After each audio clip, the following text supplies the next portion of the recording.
Hello साथियों, कैसे हैं आप सभी लोग। उम्मीद करता हूँ सभी बहुत बढ़िया होंगे। आप सभी को पता है कि केवीएस एनवीएस के टीयर 2 के एग्ज़ाम आपके शुरू होने वाले हैं कुछ ही दिनों में। तो मैं बहुत सारी क्वेरीज बच्चों की देख रहा था कि वहाँ टीयर 2 में जो जेएसए का स्पेशली है उसमें इस बार डिस्क्रिप्टिव का पेपर भी होगा। अब तक ऑब्जेक्टिव भी होता था 120 नंबर का, लेकिन इस बार 100 नंबर का पेपर है। उसमें कुछ पोर्शन ऑब्जेक्टिव है, कुछ डिस्क्रिप्टिव है। तो बहुत सारे लोग कन्फ्यूज हैं कि किस तरीके से हम डिस्क्रिप्टिव को लिखेंगे, मतलब क्या हमारी स्ट्रेटेजी होनी चाहिए कि पेपर को हम पूरा लिख पाएँ और अच्छे से अपने मार्क्स गेन कर पाएँ। तो उस बारे में हम लोग डिस्कस करेंगे और किस मीडियम में हमें लिखना सबसे अच्छा रहेगा, वो चीज़ हम यहाँ पे देखने वाले हैं। तो आप सभी को पता है कि टीयर 2 के एग्ज़ाम आपके शुरू होने वाले हैं 27 जनवरी 27 मार्च से, और ये 31 मार्च तक आपके एग्ज़ाम चलेंगे, जिसमें कि आपका जेएसए का एग्ज़ाम जो है 28 मार्च को है, सेकंड शिफ्ट में। तो जेएसए के अगर मैं एग्ज़ाम पैटर्न की, मेंस की अगर बात करूं, मेंस के एग्ज़ाम पैटर्न की अगर हम बात करें, तो आपको पता है कि 100 मार्क्स का आपका पेपर होने वाला है। टीयर 2 आपका जो होगा वो 100 मार्क्स का होगा टोटल। जो बच्चे इसको क्वालिफाई करेंगे उनका फिर स्किल टेस्ट कराया जाएगा।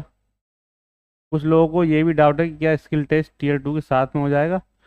तो ऐसा कुछ भी नहीं है। नोटिफिकेशन में क्लियरली लिखा हुआ है कि जो बच्चे बैठेंगे, इसमें लगभग 1300 पद हैं और इनके 10 गुना बच्चे, यानी कि 13,000 बच्चे टीयर 2 में अपीयर होंगे। तो इनका 1/5 यानी कि 50% बच्चे, मतलब एक सीट पर 5 बच्चे, यानी इसकी 6,500 बच्चों को स्किल टेस्ट के लिए क्वालिफाई किया जाएगा। तो स्किल टेस्ट देने वाले आपको बच्चे 6,500 यहाँ से मेंस के लिए क्वालिफाई होंगे। उसके बाद अलग से डेट आएगी स्किल टेस्ट की। उसके बाद आप लोग देखने को मिलेगा कि स्किल टेस्ट आपका होगा, वो अलग से होगा। लगभग 40 से 45 दिन का आपको समय, मेंस देने के बाद ज़्यादा समय नहीं मिलेगा, 40 से 45 दिन का आपको समय देखने को मिलेगा स्किल टेस्ट और रिजल्ट के बीच में। स्किल टेस्ट में भी एक बहुत बड़ा डाउट है बच्चों का, वो ये है कि इसमें जो टाइपिंग मांगी गई है, जो केवीएस के लिए स्पीड चाहिए, वो 35 WPM इंग्लिश की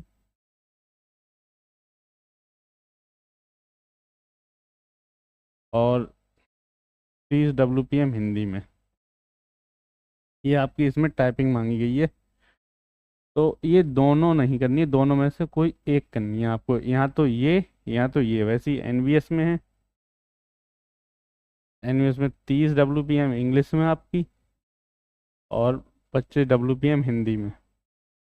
तो दोनों ना करके दोनों में से कोई भी एक टाइपिंग जो आपको अच्छे से आती हो वो करना है। दोनों टाइपिंग यहाँ पे नहीं होंगी, जैसे और भर्तियों में आपको देखा जाता है कि दोनों तरीके की टाइपिंग आपको करके दिखानी होती है। इसमें ऐसा नहीं है। अब अगर हम बात कर लें कि अपना डिस्क्रिप्टिव जो पेपर का पैटर्न है, जो 100 नंबर का आपका पेपर आएगा, वो दो पार्ट में आएगा। एक तो 60 नंबर आपके ऑब्जेक्टिव के होंगे और 40 नंबर आपके डिस्क्रिप्टिव के होंगे। तो ये आपका एग्ज़ाम का पैटर्न रहेगा। टोटल आपका 100 नंबर का पेपर होगा। इसमें 60 क्वेश्चन भी, इसमें आपको क्वेश्चन आपको मिलेंगे 60 प्रश्न। 60 आपको प्रश्न यहाँ पे देखने को मिलेंगे इसमें।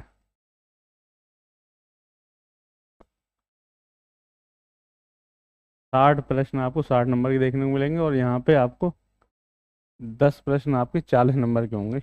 10 प्रश्न अभी किस तरीके से होंगे ये अभी तक किसी को क्लैरिटी नहीं है। हो सकता है कि 4 नंबर का एक प्रश्न हो, या किस तरीके से डिजाइन उन्होंने किया हो, ये चीज़ अभी फिलहाल क्लियर नहीं है।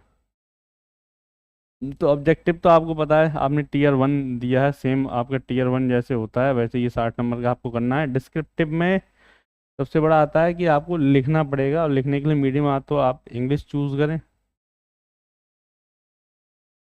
और यहाँ फिर आप हिंदी चूज़ करें। आपको ये मीडियम अपना, जब ओएमआर आपको दी जाएगी तो वहाँ पे मीडियम के दो, इंग्लिश, इंग्लिश का एक यहाँ पे ऐसे करके कॉलम बना हुआ होगा और एक हिंदी का। तो ओएमआर मतलब जो आपकी कॉपी होगी उसमें पहले ही आपको एक गोला या तो इंग्लिश का या हिंदी का आपको काला करना रहेगा इस तरीके से। अगर आपने इंग्लिश वाला काला कर दिया तो आपको पूरा पेपर फिर इंग्लिश में लिखना। अगर आपने हिंदी वाला काला करा तो पूरा पेपर आपको हिंदी में लिखना हो। ये आपको लिखने से पहले ही चूज़ करना पड़ेगा कि आप किस मीडियम में लिखना चाहते हैं। अगर इंग्लिश है तो आपको प्रॉपर ग्रामेटिकल इंग्लिश में आपको लिखना पड़ेगा। आप ये मिक्सिंग नहीं चलेगी, जो जो व्हाट्सएप फेसबुक पे चैटिंग वाली लैंग्वेज होती है, प्रॉपर ग्रामेटिकल होनी चाहिए और हिंदी में प्रॉपर हिंदी होनी चाहिए बिल्कुल शुद्ध हिंदी। यहाँ पे भी आपको इंग्लिश, यानी कि जैसे इंग्लिश बोलते हैं, हिंदी और इंग्लिश मिक्स करके बच्चे लिख देते हैं, तो ये आपकी इंग्लिश वाली लैंग्वेज नहीं चलेगी। कुछ बेसिक चीज़ें हैं जैसे रैम। अब रैम लिखना है आपको, रैम को आप क्या लिखेंगे? तो रैम को आप इस तरीके से रैम लिख सकते हैं, ये हिंदी चल जाएगी। कंप्यूटर को कंप्यूटर आप लिख सकते हैं, सीपीयू को सीपीयू आप इस तरीके से सीपीयू लिख सकते हैं। मतलब जो टर्मिनोलॉजीज हैं, जो टर्म्स हैं, जो कि आप इंग्लिश में ही लिख पाएंगे वही आप अलावा बाकी सब आपको हिंदी ही टोटल लिखना पड़ेगा। अगर आपने हिंदी चूज़ किया तो, और इंग्लिश चूज़ किया तो कोई दिक्कत नहीं है। रैम को आप रैम लिखेंगे, सीपीयू को सीपीयू लिखेंगे और रोम को रोम लिखेंगे इस तरीके से। इसमें तो कोई दिक्कत नहीं है। बाकी जो लैंग्वेज आप डेफिनेशन वगैरह लिखेंगे वो सारी आपको प्रॉपर इंग्लिश में लिखनी पड़ेंगी।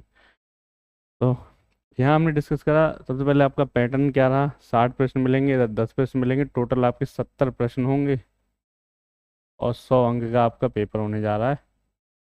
60 नंबर ऑब्जेक्टिव का और 40 नंबर डिस्क्रिप्टिव का ये पेपर। टाइपिंग की भी मैंने आपको बता दी कि टाइपिंग केबीएस एनबीएस में अलग अलग टाइपिंग है। एक दिन स्किल टेस्ट नहीं होगा, पहले Tier 2 ही होगा सिर्फ। और इसके साथ साथ केबीएस में आपको सीपीटी भी देखने को मिलेगा, कंप्यूटर प्रोफिशिएंसी टेस्ट। 100 नंबर का ये भी आपको, जब ये आपका होगा टाइपिंग के साथ में, जब आप टाइपिंग देने जाएंगे वहाँ पे 100 नंबर का होगा।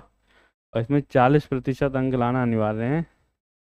40% आपको अनिवार्य है, लाने ही पड़ेंगे अगर आपको ये क्वालिफाई करना है, वरना आपने Tier 2 पास किया है, टाइपिंग पास की है, अगर इसमें फेल आप तो फिर आप फेल हैं। इसमें 100 में से 40 अंक आपको लाने ही लाने हैं। ये पूरा आपका ऑब्जेक्टिव ही पेपर होगा, इसमें कोई फिर डिस्क्रिप्टिव नहीं है। पूरा पेपर आपका ऑब्जेक्टिव आपको देखने को मिलेगा।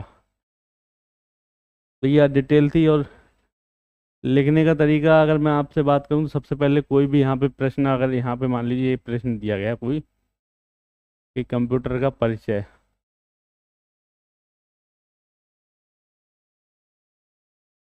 इस तरीके से आपको प्रश्न दिया गया है कंप्यूटर का परिचय। तो सबसे पहले आप यहाँ पे उसकी परिभाषा लिखेंगे हिंदी में। अगर हिंदी आपने चूज किया है तो हिंदी परिभाषा, और अगर इंग्लिश आपने चूज किया तो उसको आप डेफिनेशन में लिखेंगे। इस तरीके से आप पॉइंट टू पॉइंट, यानी कि बुलेट्स बना के, यहाँ पे पॉइंट बना के इस तरीके से यहाँ मार्किंग करके फिर आगे के पॉइंट लिखेंगे, 1 2 3 4। इस तरीके से आपको पूरा पेपर अपना लिखना है। और अच्छे से अगर जहाँ डायग्राम की ज़रूरत होगी वहाँ आपको डायग्राम भी बनाना रहेगा, और बिल्कुल साफ स्वच्छ डायग्राम। इसके लिए आप स्केल वगैरह नहीं लेके जाएंगे। लेके क्या जाना आपको, सिर्फ ब्लू ब्लैक पेन, ब्लू या ब्लैक पेन। उसके अलावा आपको कुछ भी ले जाना अलाउ पेपर के अंदर नहीं है। सिर्फ ब्लू या ब्लैक पेन आप लेके जा सकते हैं, उसके अलावा आप कुछ भी लेके नहीं जा पाएंगे वहाँ पे। तो ये चीज़ आपको वहाँ देखनी पड़ेगी।